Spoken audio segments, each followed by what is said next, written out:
Imagine stepping into a DeLorean, hitting the gas, and being launched directly into 2049. You open the door, expecting to discover a scene straight out of science fiction, and then, boom! Gleaming skyscrapers, subways that arrive on the dot, drones crossing the sky. It feels like Back to the Future, yet with a sinister detail worthy of The Terminator. Here, Skynet truly exists. It sounds like a joke, but it isn't one. That's the real-time surveillance system that monitors everyone. But the further you go into this futuristic paradise, the more you perceive that something isn't right. Every QR code you scan, every camera that follows you, every flawless smile hides an invisible manual that charges a heavy price. Is this perfection merely a facade for something much bigger and darker that lurks beneath? And if you were standing here, would you accept paying such a hefty price for it? I've journeyed into the future. You land in China anticipating a drab communist nation, ancient bikes, and folks cultivating rice, yet the airport greets you like a futuristic spacecraft. The subway arrives at the exact minute, the station gleams, and no one uses cash. It feels as if you've been teleported straight into the year 2049.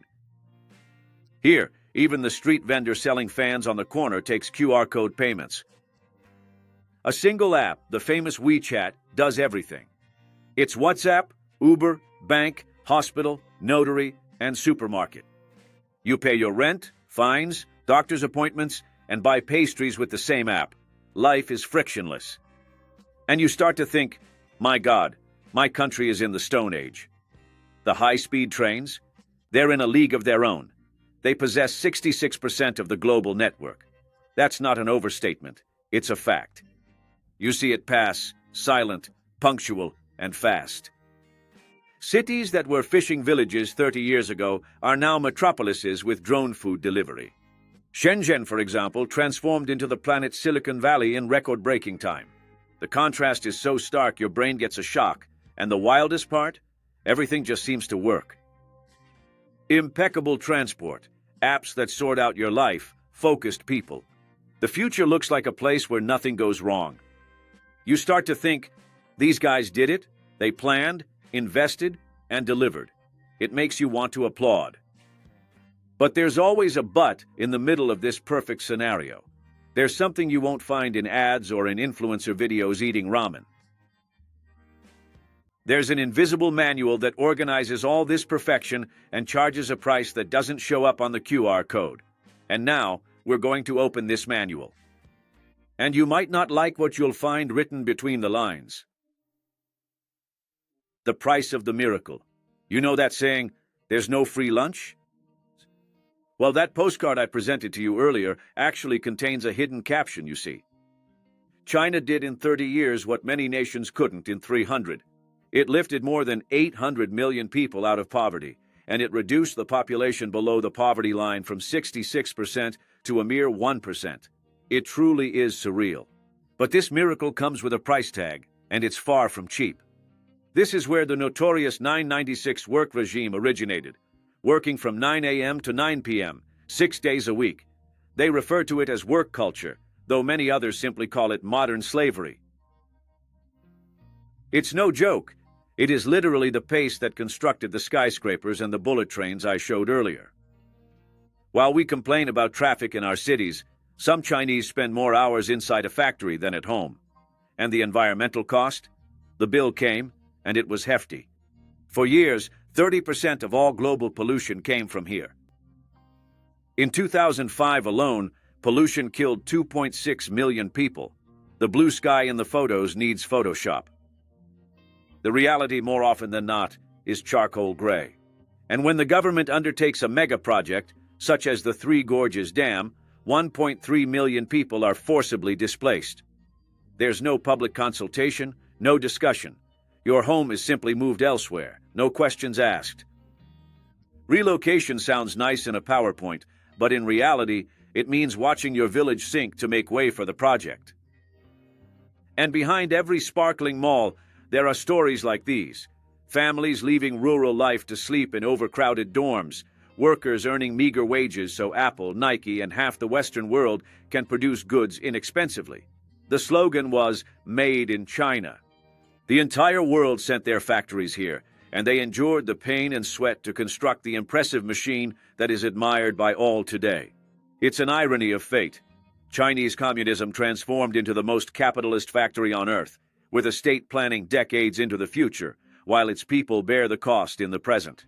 But that's just the tip of the iceberg, because beyond the sweat, something far more sophisticated is financing this miracle. A system that monitors every step to ensure nothing delays the plan. In the upcoming chapter, I'll show you how this system operates and why even your walking style becomes data for the party. This is capitalism with a leash, or state-controlled capitalism. Before, I showed you the price of the Chinese miracle. Now I need to reveal the mechanism that keeps everything running. And be warned, it's just as efficient as it is unsettling. In China, everyone experiences a paradox. It's a country governed by the Communist Party, yet functions with the most capitalist approach on earth. It's as if 1.4 billion people are employed by one company, and the party acts as its CEO. The plan is simple: grow, invest, and surpass all. The catch is that for this to work, individualism must fit into a very small box. This is where WeChat, the app I mentioned, comes in. It's not just a super app, it's the country's backbone. It has replaced cash, cards, messaging apps, appointment scheduling, fines, and even school communication. It sounds practical, and it is. However, every payment, every message, every step is meticulously logged. Nothing escapes their notice, and this extends beyond your phone. On the streets, there are 700 million cameras. Yes, you heard that right? 700 million. At crossroads, building entrances, stations, and markets. They are all linked to a system known as Skynet, sharing the name of the antagonist from the Terminator. Isn't that wild? And it's definitely not a coincidence in the screenplay. This is a genuine project aimed at achieving total real-time surveillance. These cameras boast facial recognition so advanced they can identify individuals even when masked. They're even capable of recognizing your specific gait or walking style. If you stop in a sensitive area, stay too long, or cross paths with someone under surveillance, an automatic alert goes off. You don't even need a cop on the corner. The AI already knows precisely who you are, where you are located, and everything you do. The direct result? Crime rates have completely plummeted. They've dropped 60% in the last 2 decades. Today, China is officially one of the safest nations in the world. But this safety comes with a price tag, living with the knowledge that your every move could be watched. It's like walking around with an invisible camera pointed at you all the time. This is the heart of the Chinese miracle: maximum productivity and maximum surveillance. A results-driven capitalism on a short state leash. It works, but it's impossible to forget that the price is freedom. And now I'm going to tell you why, even with all this progress and security, so many Chinese want to leave here, and how this dismantles the narrative of a socialist paradise. But before we go on, please do me a favor. Share this video with someone who really needs to see it, all right? The line to exit paradise awaits. After seeing this futuristic, hyper-productive, and surveilled China, the question keeps nagging. If everything is so prosperous, why do so many Chinese people want to leave? It's not a rumor, it's a fact. In 2023, China hit a record number of passport applications. The middle class, which should theoretically be enjoying this prosperity, is trying to emigrate, and not just to the United States and Europe. Chinese people are selling jewelry in Brazil, opening pastry shops in the suburbs, trying to live in countries with a much lower HDI than China. These are people leaving behind family, stability, and their language just to breathe outside the party's surveillance, access Google without a VPN, and use Instagram without looking like a criminal. And here comes the sweetest irony. Even the party elite themselves want to take a trip to the West. A prominent case in point is Xi Mingze, daughter of China's current leader, Xi Jinping. Back in 2010, she matriculated at Harvard. Yes, it's the same Harvard that official propaganda portrays as the decadent West's core, with her using a fake name to preserve her identity. It truly sounds like a TV show plot. While her father constructs a socialist utopia and restricts access to Google and Instagram, his daughter pursues her education discreetly at the world's most capitalistic university. Meanwhile, online advocates of modern socialism attest that China represents the century's great success, that Chinese communism demonstrates the efficacy of a strong state, and that the United States envies the Communist Party. But then you look around. Where are the Americans fleeing to open hot dog stands in Rio de Janeiro? Where is the global elite competing for a spot to study in Beijing instead of Harvard? The contrast is stark. Reality is stubborn.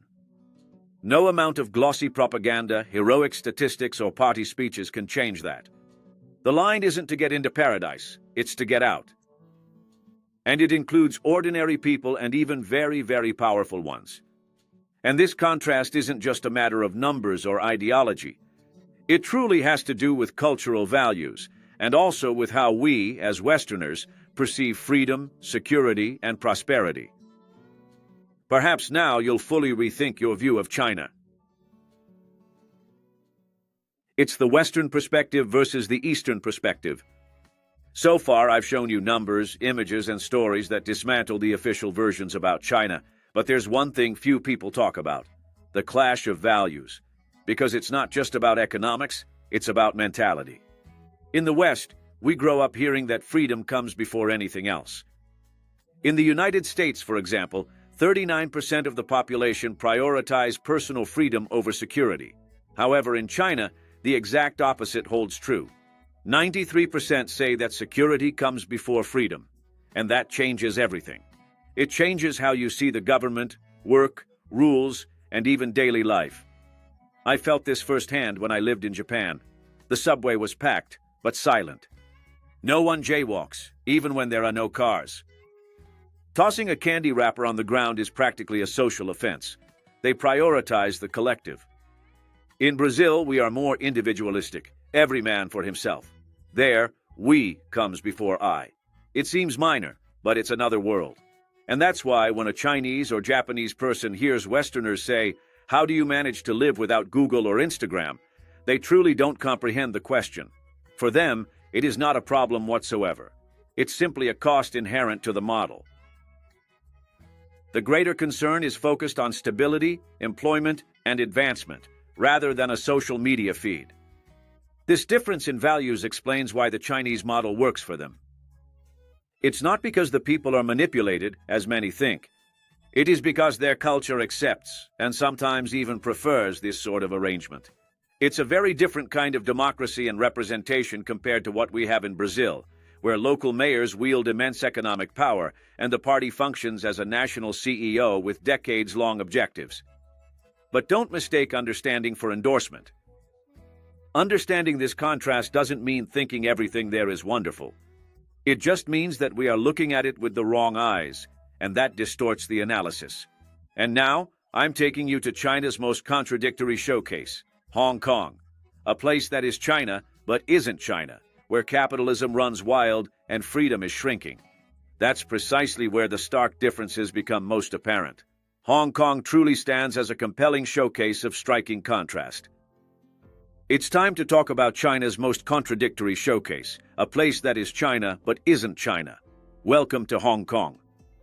Since 1997, when it ceased to be a British colony, Hong Kong transitioned into a partially autonomous region, existing with 1 foot in and 1 foot out. On one hand, it's one of the most capitalist cities on the planet, with taxes no higher than 15%, exporting companies paying 0%, and more than 550 skyscrapers in a tiny area. The official average salary? 2,200 euros. It seems like a business paradise. But then comes the shock.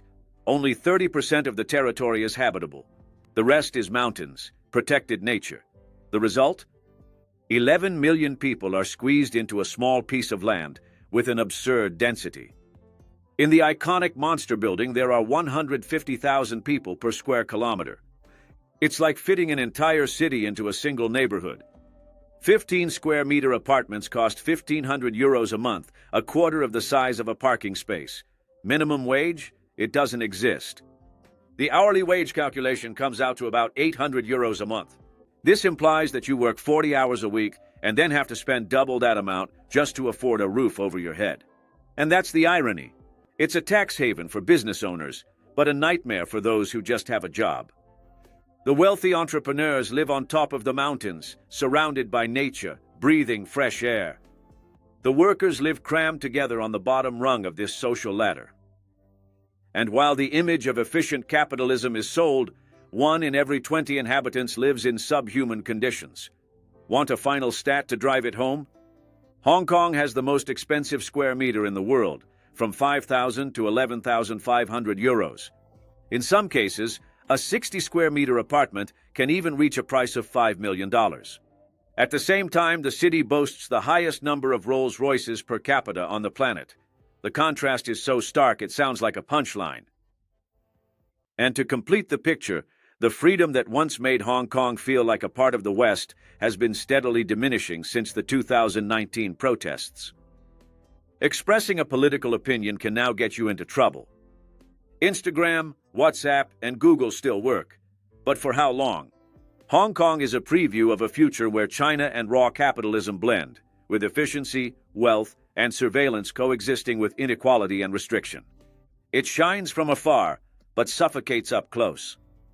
In the next chapter, we'll turn our attention to ourselves. Because after witnessing how China built this giant, one must ask, would Brazil have the resolve to achieve something similar? And for us in Brazil, having journeyed through China and Hong Kong and seen it all firsthand, I need to come clean with you. I'm Brazilian, and I live in a country where politicians proudly declare that being called a communist is not an offense, but rather a compliment. It's not just a rumor. During the 2023 São Paulo Forum, President Lula declared on national television, "We'd be offended if labeled a Nazi, neo-fascist, or terrorist. But communist? Never. That doesn't offend us. In fact, it often fills us with pride. And often, we know we deserve it."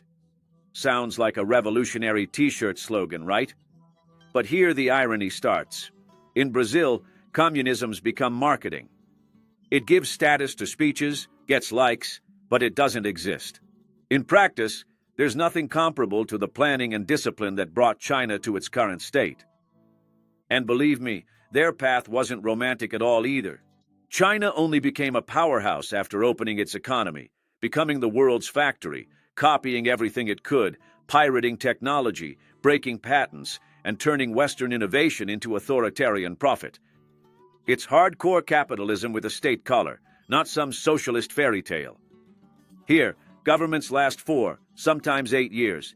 Decade-long plans rarely survive. Governments come and go, dismantling everything. The result? Endless construction, abandoned projects, recycled speeches. We embrace the slogan, but shy away from the planning. Meanwhile, China has a 50-year plan, called the 2049 Plan, the year they intend to become the planet's greatest power, with net zero carbon, exporting technology and services worldwide. The same state that relocates families decides where to invest, cut back, and make room. And the population, used to thinking collectively, accepts it. It's not a democracy like ours. It's a distinct system, one sustained by a culture that embraces present sacrifice to reap future benefits. Here in Brazil, we're more about every man for himself. Throwing trash on the ground, cutting in line, jaywalking. These are small indications that the collective is still not a priority. It might seem silly, but that's culture, and culture doesn't change by decree or propaganda. And there are still people trying to sell the idea that China is the century's great success and that the US is just jealous. Seriously? If China truly were this socialist paradise, then why would so many Chinese leave their families and stable lives to seek a new one elsewhere? They're not just heading to the United States and Europe either. You have Chinese people selling jewelry as street vendors in Brazil, opening pastry shops in the suburbs, doing whatever it takes to survive outside the great power. Strange, isn't it?